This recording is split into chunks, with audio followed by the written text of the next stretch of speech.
So with everything that we talked about, we know that cheerleaders and their parents are very busy. We know they have 100 different things going on.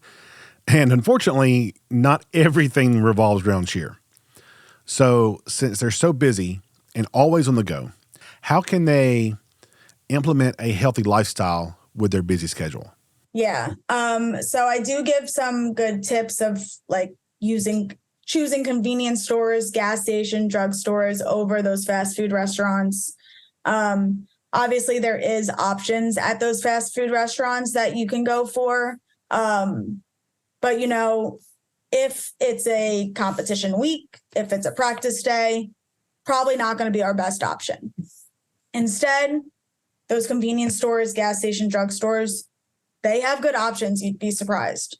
And a lot of things that you don't think of getting at those places can be fine.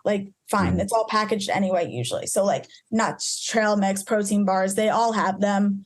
Popcorn. Fruit. What? Fruit.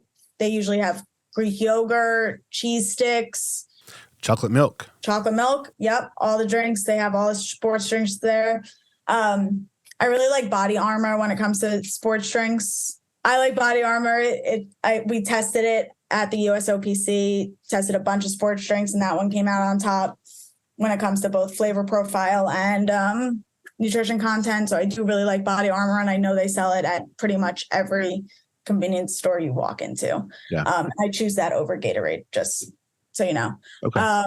But they also sometimes have sandwiches and wraps and hard-boiled eggs, dried fruit, granola bars. There's all these options, that you can get at these convenience stores, drugstores.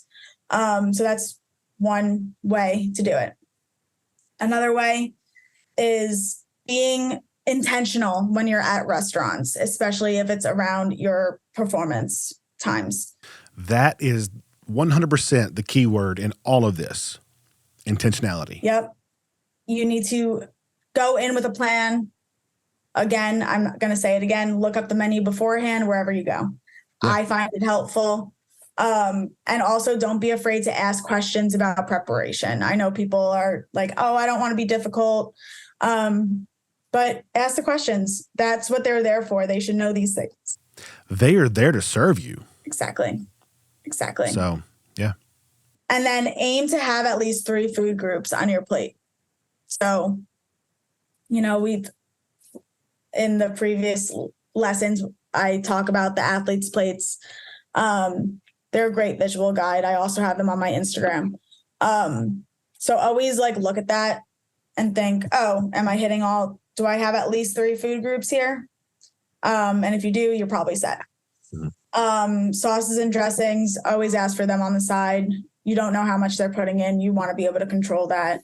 Those are just going to be added, those added fats that you might not need around your performance. Obviously, put the dressing on it. It will taste better, but you just don't need probably as much as they would put on it if they were in control of that. And that's kind of it when it comes to restaurants. But my other tip for those, busy moms and busy athletes who are, in school, maybe doing more than one sport or doing more than one activity, music, whatever they do. Again, packing snacks, packing meals, that's going to be your best way to go.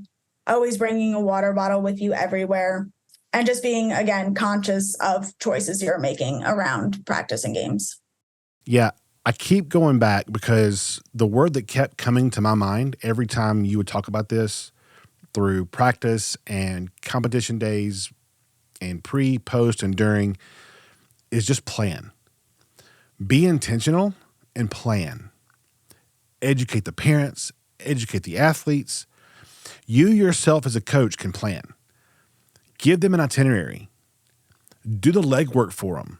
Go above and beyond your job and do the legwork for them and say, hey, here's some great restaurants that are close to the convention center, and they can go to those. It takes 5 minutes to do. I always used to get itineraries on, the weekend before practice, competitions.